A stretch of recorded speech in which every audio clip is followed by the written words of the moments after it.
I'm excited to be here today. How about you? All right. So a few days ago, my twins were playing with a kid from down the street, and they decided that a great idea for three little boys would be to sing karaoke on my daughter's karaoke machine. And that went amazing for like 30 seconds until their friend decided he wanted the microphone and tried to yank it out of Billy's hand and succeeded only in yanking the cord hard enough to snap it in half. And I didn't know any of this was going on. I was in a different room, but I heard the front door slam and watched the neighbor kid sprinting back toward his house in a t-shirt and thought he forgot his coat. That's weird. And so I went in to ask the twins what happened, and Billy held up the two broken pieces of the cord and said, well, I was singing and he wanted it, and so he tried to yank it and it broke. And then Tommy chimed in, yeah, he made this face. And then he ran. And I almost died laughing because I so relate to that kid in that moment. Have you ever done something dumb and just panicked and ran? Or broken something, had the Tommy boy moment where like you tried to fake it and put it back together so the next person who touched it thought it was their fault? What'd you do? Panic and run, panic and fake it, panic and lie. I've sadly been there. I remember a time when we were kids, my brother and I were playing a game of tag using a giant exercise ball. Like if you got hit by the ball, you were it. And he ran into my parents' room, and I whipped it at him and smoked him straight in the head. But then it bounced right off his bowl-cutted hair across the room into my mom's precious moments. And we made this face and took off running. And a little while later, my mom asked me if I knew anything about how one of her precious moments could have been broken. And I wish that I could stand here and tell you that I had the character and the integrity to just tell the truth. But I didn't want to get in trouble. I was afraid. And so I just said, I have no idea. That's a head scratcher. The girls could have been. And the dad's a diabetic. Sometimes he has those reactions, low blood sugar. He might have stumbled into it. Who could know? And then she informed me that James had already told her the story. So, cool. First of all, thanks, James, so much. Second of all, thanks, Mom, for setting me up. What do you do in that moment? You keep digging. And you're just like, well, Mom, he touched it last. It went off his head. And if he didn't have that ridiculous bowl cut, if he had normal hair, it might have bounced in a different direction. This is kind of your fault, Mom, for that. I don't know. Panic can make you stupid. And stupidity in life often ends up costing us and the people around us pretty dearly. So last week, we kicked off this brand new series called The Warrior Poet, and we've been taking a look at the life of David. And if you weren't here, you can catch up on the app or the podcast on Facebook or YouTube. But real quick recap, we met David. He walked onto the pages of history in a really counterintuitive, countercultural way. There's a guy named King Saul, and he had failed to be the leader God called him to be, the leader that Israel needed. And so God rejected him as king and said, his reign is coming to an end. I'm going to appoint an entirely different person to be the next king over Israel. And so he sent the prophet Samuel to the town of Bethlehem to anoint one of the sons of Jesse as the next king. And Jesse paraded 7 of his sons before Samuel. These 7 big, tall, handsome, king-looking dudes, and every time God said, no, not him, no, not him, no, not him. And so finally they dragged in the youngest son, the runt of the litter, the guy who did not look the part, and God said, he's the one. I don't look at what you look at. People get so caught up in focusing on the externals, but I look at the heart. So the first lesson God taught us from David's life is that who we are matters infinitely more than how we appear. And that lesson got reinforced just a little while later as David showed up at a battlefield and watched this massive giant warrior named Goliath walk out onto the field and challenge anybody to come fight him and curse the nation of Israel and curse God. And David realized that on the outside it looked like a pretty significant mismatch, but on the inside he was full of faith. And so he courageously trusted in God's provision, charged out on the field, and slayed the giant. And it was incredible. He became a national hero. At the age of 15, he was like a legend, and they started singing songs about him. Saul has killed his thousands, David his tens of thousands. And Saul heard that stuff, and he's like, man, this kid has a lot of potential. But he also has a lot of power and a lot of influence. We got to understand this about Saul. He was incredibly insecure. He was outrageously protective of his own power and unsure of himself and completely selfish. And so he looks at David and decides to do that thing where you keep your enemies close and your friends close and your enemies closer. And so he tries to keep David close by offering him his oldest daughter in marriage. And David tells Saul, I'm 15, man. I don't think so. This is not the right time, and that's weird, and I don't think I should be the king's son-in-law. I don't know. And then everyone loves him even more. They're like, oh, how humble. Who would do that? What a kid. And so Saul has to bring him close by making him a military commander. And so he kind of makes David the captain of this special forces unit and gives him these special missions to go on. And eventually, because David is spending so much time hanging out with the royal family, he falls in love with Saul's youngest daughter, Michal, and they get married. And he becomes best friends with Saul's oldest son, Jonathan. And Saul recognizes that, and he steps back and says, maybe it was a huge mistake to bring this kid in close, because everybody seems to love him more than they love me, even my family. And he gets insanely jealous of David. So insanely jealous that he decides, I got to kill this kid. But he doesn't want to be the one who kills him because everybody in Israel likes David and he's afraid they'll reject him or kill him. So he just sends him on more and more dangerous missions, hoping that the enemies of Israel will kill David in battle. Except David is super good at battle. He just keeps winning, baby, and then everyone loves him even more. They're like, man, this guy. And so Saul's plan is failing miserably. And so he tries to get some of his most loyal commanders to arrest David in secret and dispose of him. But every time he makes a plan to do that, David gets tipped off by his wife or his best friend, who happen to be Saul's kids, and he slips through Saul's grasp. And so eventually Saul's like, I don't know, nothing else is working. Maybe I should just throw a spear at him while he's not looking. And David's sitting there playing the harp one day, and Saul whips a spear at him, and David ducks because David has cat-like reflexes, and it's just not going good. And what's incredible about this story is that while Saul is doing this, while all this is going on, David remains incredibly loyal to him. Keeps going on missions, keeps risking his life for Saul, never undermines him or tries to undercut his authority or tries to replace him as king. He does what so many of us wouldn't do and just says, okay, God, I'm going to keep serving this guy as long as you have him as king. And it should wake Saul up to the fact that David isn't that bad of a guy, but it doesn't. His rage just grows and grows and grows until one day it explodes. He's got a plan for some guys to rush in and seize David at dinner. And back in the day, being invited to dinner with the king was a big deal. Nobody missed it. Everybody's in their place, except David's chair is empty. And Saul loses it. He's like, where is David? And Jonathan, his son, who loves David and wants to protect him from the evil his father's about to do, makes some more excuses for David. And Saul blows up at him. We read in 1 Samuel chapter 20 that Saul screams at him, you son of a perverse and rebellious woman. Don't I know you've sided with the son of Jesse to your shame and the shame of the mother who bore you? That's quite a dinner insult, you guys. Especially considering, as best we understand this passage, the perverse, rebellious woman who gave birth to Jonathan, Saul's wife, is sitting right there. It's a family dinner. It's awkward. I can't imagine that went down well later.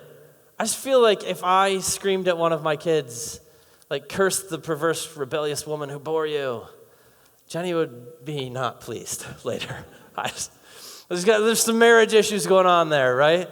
And to be fair, there were marriage issues going on a lot of time back then because they lived in a culture where, you read all these stories in the Bible. Somebody had a favorite wife and a least favorite wife and then your middle favorite wives. And I just think you probably don't want to be living in a culture where you have a favorite wife. That's a thought for another day, though. Anyways, Saul yells. He declares he's going to hunt down David and kill him if it's the last thing he does, and he storms out. And Jonathan's really worried, and so he goes and he finds David, and he's like, man, you got to get out of here. He's serious this time. He's so caught up in himself and his own power. He's so jealous of who you are and of your influence. He's going to stop at nothing. You got to run. I love you, man. Please go. And David panics and flees. And this is the point of the story where we're going to kind of slow down and zoom in on what happens next. And I love the life of David, and I love the way the Bible tells it, both its ups and its downs, because there's so much for us to learn about who we are, and even more than that, about who God is and how he relates to us. And we're going to follow along kind of the roller coaster of David's life today. We have seen him make it to the top, and he's about to crash all the way to the bottom. He has two kind of epic major failures in his life. I mean, he sprinkles in some other mistakes along the way, but two really big ones. One of them happens in his 50s, and that's kind of a famous one if you grew up in or around the church at all. And we're going to get to that later in this series, but this one happens in his 20s. This is like 6 or 7 years after he killed Goliath. And right now, he's a 22-year-old kid running, afraid for his life. And he feels like he's been rejected and abandoned by this guy he's been risking his life for again and again and again. And he's mad because this isn't his fault and he didn't do anything wrong. And he almost feels like he's been abandoned and hung out to dry by the nation he's been fighting for. Last week we talked about how David's story shows us the character that can slay giants. This week, we're going to take a look at the giants that can slay character. Namely, these giants we call anger, fear, and isolation. And here's what we're going to see in David, what I hope we'll realize in ourselves this morning. Like following God, walking in the ways we know he's called us to can seem really unappealing and really counterintuitive in the moments where we're gripped by fear and anger and isolation. Because for all of us, those feelings drive us to a place of panic. We know, every single one of us, what it is to be so panicked that our sense of fear overwhelms not only what we know we ought to do, but who we want to be. When we're mad, when we feel like we're experiencing injustice, when we're terrified about this unknown future that lies out ahead of us, when we feel like we're completely alone, we get driven to a point where we make decisions that we wouldn't normally make, where we crash past every boundary we've ever set up for ourselves, both morally and ethically. And some of that stuff leads to our greatest regrets. I mean, chances are, if we spent some time this morning, like just a couple minutes thinking about our hugest mistakes, the moments we wish we could just take an eraser and scrub from our history as human beings, the things that we did in those moments are probably tied to one of these three giants: anger or fear or isolation, or maybe some combination of them. To this crushing weight that we felt and choices we made in an attempt to alleviate that tension. Choices that backfired spectacularly and left us angrier, lonelier, and scareder. Scareder? That was not a word, but we're rolling with it. So this is David right here as he's running for his life for King Saul. And we're going to pick up his story in the book of 1 Samuel chapter 21. So if you have a Bible or a Bible with you right now, you can crack it open there. If not, you can follow along with the words on the screen or in the revision app. And if you need a Bible, if you don't own one, please take one from the Next Steps table before you go. They're free. We love it when they disappear. But this is what's going on. 1 Samuel chapter 21. David's panicked and he's running. I'm going to read, David went to Nob. That's a city, not a person. It's hard to tell in the Bible sometimes. David went to Nob, to Ahimelech the priest. Ahimelech trembled when he met him and asked, "Why are you alone? Why is no one with you?" A quick bit of context here. At this point in history, Jerusalem didn't quite belong to the nation of Israel yet. It hadn't been conquered. And so the priest, the high priest Ahimelech, and all the rest of the priests lived wherever the tabernacle, this tent that they'd set up as the temple in the wilderness was. And at this point in time, it was at Nob. And so that's where David went to inquire of the high priest. And this isn't the first time he's been there. It's just the first time he's been there by himself. And Ahimelech's not a dumb guy. Like, David was the captain of like 1,000-man special forces unit. You usually heard him coming before you saw him. And he shows up kind of disheveled and all alone. And the priest is like, this is weird. This is a little bit crazy. What's going on? And David lies straight to his face. He answers him, the king sent me on a mission, super secret, special mission, not supposed to tell anybody about it. And yeah, I'm not actually alone. My men are there. I told them to meet me at a certain place. So you got any food that I can have? Because this is a terrible lie. This isn't even a good lie. If you're going to lie, you should lie better than this. This is one of history's worst ever lies. He's just making it up as he goes along. And I think part of the reason David is so bad at lies is that David is against lying. He knows it's like one of the big 10. Thou shalt not lie. And ironically enough, he's lying to the priest standing in the tabernacle. From where he tells that lie, he can see this big, huge curtain in front of him, and he knows right behind that curtain is the Ark of the Covenant. And inside that ark are the stone tablets on which God wrote down the 10 Commandments. David is a few feet away from the original copy, and he's lying like a lie-faced liar. Why?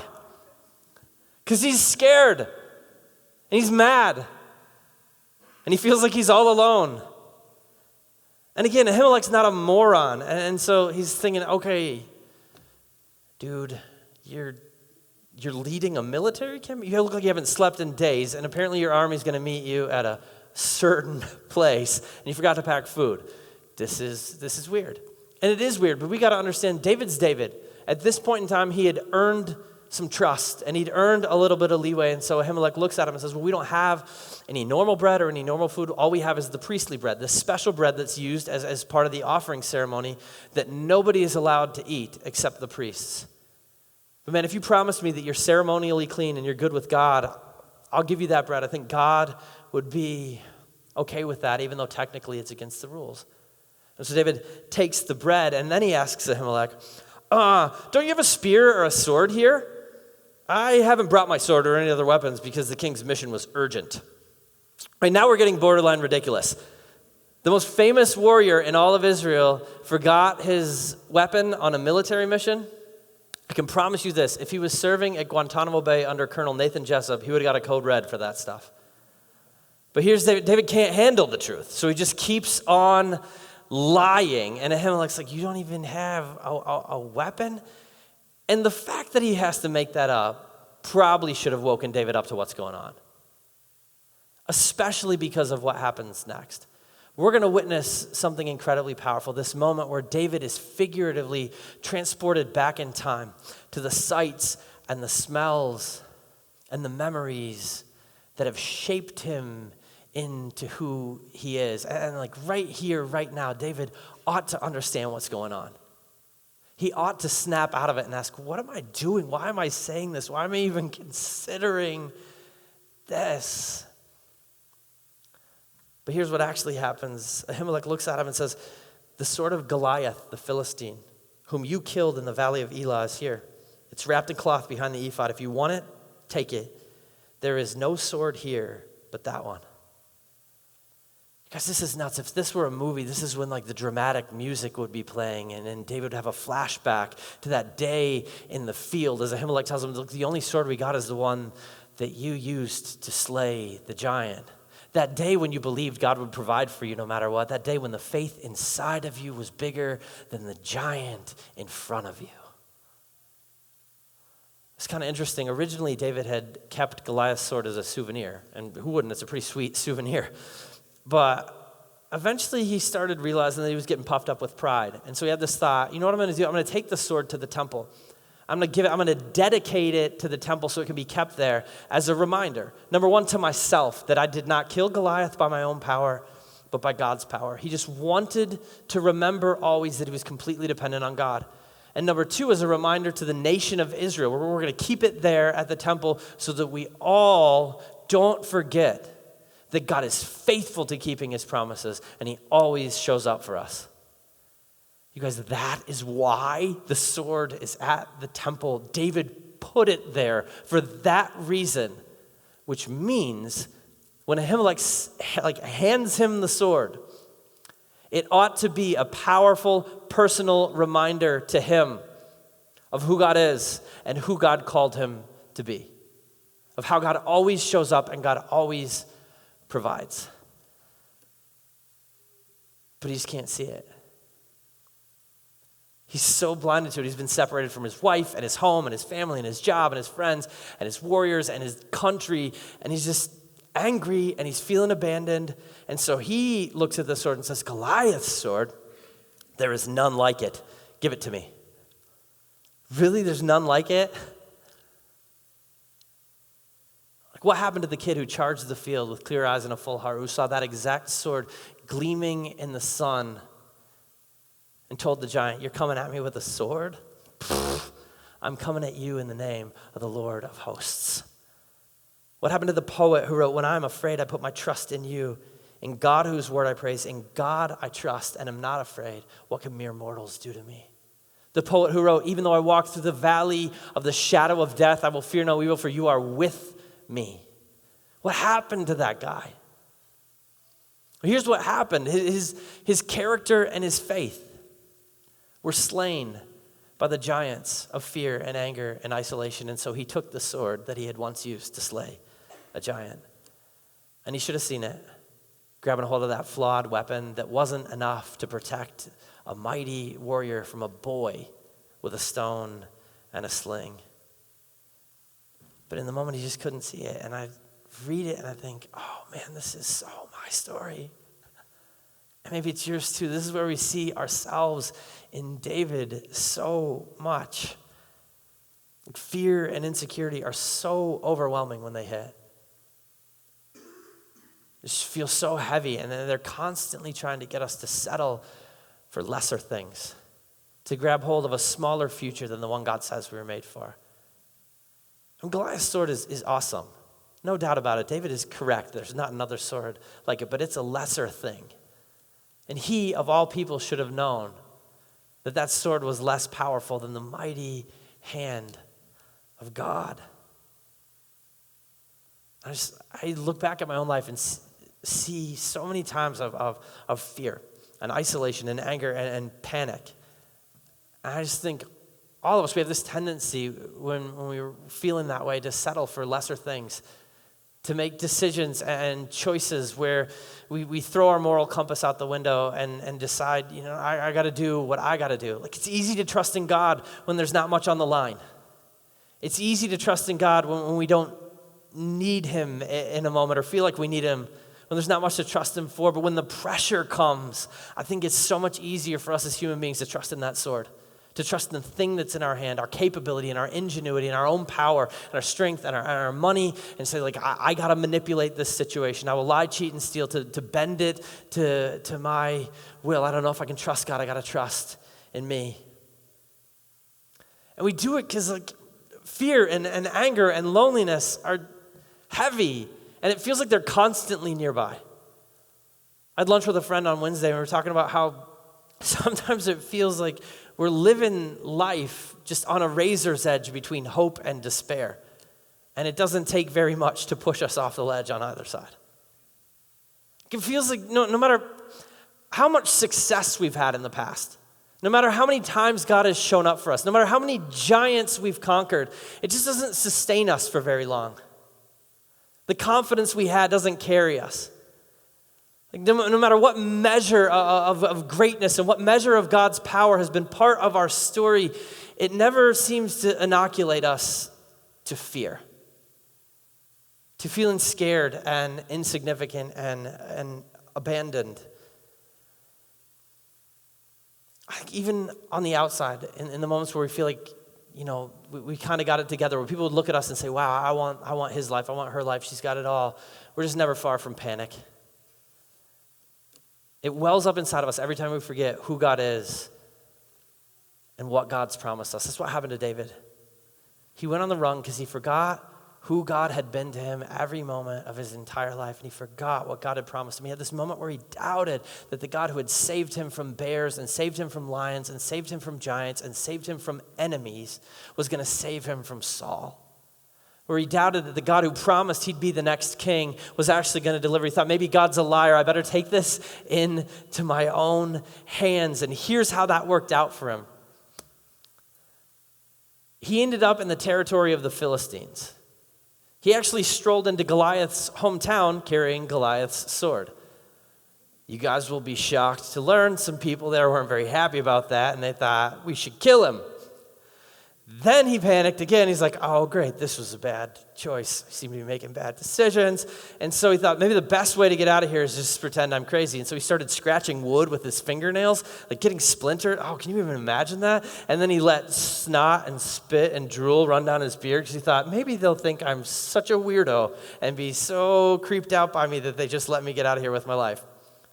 This is a true story. It's in the Bible. This is a crazy, funny book. You should read it. Seriously, you should read it. So David, fakes like he's crazy, and the king is like, I got enough weirdos in this town already. Get him out of here. And he barely escapes with his life. Not with his dignity, but with his life. Ahimelech, though, not so lucky. See, it turns out that day when they were having a conversation in the tabernacle, They weren't the only two there. Saul's chief shepherd, a guy named Doeg, was also there, and he went back to Saul and told him, hey man, the priest gave David food and gave David a weapon, and Saul is furious. He calls Ahimelech to him, and he's like, how dare you help my enemy? And in this moment, Ahimelech is stunned. He's like, your enemy? David had lied to him. He had no idea. He's like, look man, he's your son-in-law, he's the captain of your bodyguard. Who in the world is a more loyal servant to you than David? He told me he was on a mission for you. That's all that I knew. But Saul is so blinded with rage and jealousy that he orders Ahimelech killed. And not just him, but all 85 priests who live at Nob and their entire families. And in this moment, his military commanders and his officials are like, no, Like he did nothing wrong. We will fight wars for you, but we will not kill priests and women and children. We won't do it. But Doeg wants a little bit more power. Doeg wants a little bit more wealth. Doeg wants to get in good with the king. And so he decides to become Doeg the bounty hunter. And he hunts down 85 priests and their families, massacres hundreds of people. Only one of them escapes, Ahimelech's son Abiathar. And he makes his way to David and tells him what happened. So lets him know that this slaughter has occurred. And only then, finally, does David get it. Only then does he realize the consequences of his faithfulness. These panicked actions that had cost him his dignity and hundreds of people their lives because he thought it wouldn't be a big deal to tell a little white lie. And he weeps humbly to Abiathar. He tells him that day when Doeg the Edomite was there, I knew he'd be sure to tell Saul, I am responsible for the death of your whole family. And the scar from that, it lasts. David carries it with him for the rest of his life. It just kind of becomes a permanent part of his story, but he learns something in the process. He actually sat down a little bit after this whole thing happened and wrote a song about it, about what Doeg had done and who he was versus what David had learned about who God is. And this is part of that song. At first he's talking about Doeg. He says, here now is the man who did not make God his stronghold, but trusted in his great wealth and grew strong by destroying others. But I am like an olive tree flourishing in the house of God. I trust in God's unfailing love forever and ever.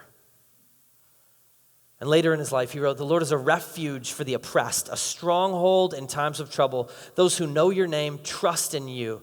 For you, Lord, have never forsaken those who seek you. Never forsaken. This was a painful lesson for David to learn as his fear and his anger and his isolation crushed his faith and his character that day. But what he learned about who God is and how God loves is so valuable, not just to him, but to every single one of us who's trying to navigate life in a shattered world. I think if we could sum it up like in one sentence, like the big idea of this story is this. I made it into a poem for you guys. We're in a series called The Warrior Poet. It's the least I could do. You're welcome. Here it is. If you think you're forsaken, you're completely mistaken. If you think you're forsaken, when you think it, when you have those times where it feels like maybe God has forgotten about you, he hasn't. He's there, and he's worth trusting in, and he's worth trusting in more than your fears are worth trusting in. So here's the thing about fear. It isn't grounded in reality, it's grounded in potential. It's grounded in these thoughts that we have about like terrible things that might possibly be waiting for us up ahead. And so often, when times get tough, we lean more into our fear than we lean into our faith. All of us do. Like fear isn't real, but it feels so real that it cripples us. No matter who we are, no matter where we're at on our faith journey. I talk to people all the time, and I have some really close friends who are agnostic or atheists, and they just talk about faith, and they say, well, we've kind of evolved past that. Haven't we moved beyond faith as a species? And I ask them really earnestly, have you moved beyond fear? Like seriously, have you outgrown fear? Because for me, I would really like to outgrow fear before I outgrow faith. I just don't see a whole lot of benefit to maintaining a relationship with this thing that creates a whole lot of negativity in me as I think about the future. I see a great deal of benefit in maintaining something that creates positivity in me as I relate to the future. There's a whole lot more for me in aiming my life in the direction of hope and joy and love and reality than there is in aiming my life towards tragic potentiality. But it's hard. It's hard because fear, in the end, fear is faith. It is. It's just the dark side of faith. Fear is faith in the worst possible future, and it causes us, just like David, to think we're running for our lives when really what we're doing is running from our lives. We're running from the God who promises he will never forsake us, from the God who loved us so much that he stepped into the human story and gave his life so that we could be forgiven and set free, from the God who's promised never to just leave us in the spaces where we're left to our own panicked choices. But it's so easy to feel like we're in those spaces. So easy to decide that because of the stuff that's going on in our lives, because we're not in control, we just got to lie, cheat, steal, panic, and do everything we can to get ourselves out of there. And sometimes that feels like the right choice. Sometimes when we're angry and we're scared and we're feeling all alone, it feels good to lean into those giants. It feels like, man, I don't want to. This isn't who I want to be, but I got to do it right now. The problem is that even though it feels good, it never turns out good for you or for anybody else. And so the question is, what do you do when those giants attack? Because they're going to attack. They're real and they're coming for every single one of us. When you're mad, when you're scared, when you're lonely, and you begin to think about doing things you know you shouldn't do. You begin to consider things you never would have considered before because you're just panicked relationally, financially, emotionally, physically. You get tempted to do things you got no business doing that don't reflect at all who it is you want to be. What do we do? When David was 22 years old, he was caught between a rock and a hard place, angry and alone. And fueled by fear, he made some decisions that cost him and cost a whole bunch of other people really dearly. And he didn't mean for it to happen. That's just the way the world works. And that's the way it works for us, too. Like your future, but not just yours. The future of the people whose lives you're crashing into hangs in the balance. And I believe that if David were here today, what he would say to you, what he would say to me, what he would say to all of us as we face down a broken world that's full of giants is if you think you're forsaken, you're completely mistaken. Completely mistaken. Like 1,000 years after this story we read about today, David's most famous descendant, who was born in the town of David, stood up in front of a whole bunch of oppressed, angry, hungry, frightened, abandoned people, and he told them, come to me. You know how David promised you that the Lord is a refuge? That's me. Come to me, all you who are weary and burdened, and I will give you rest.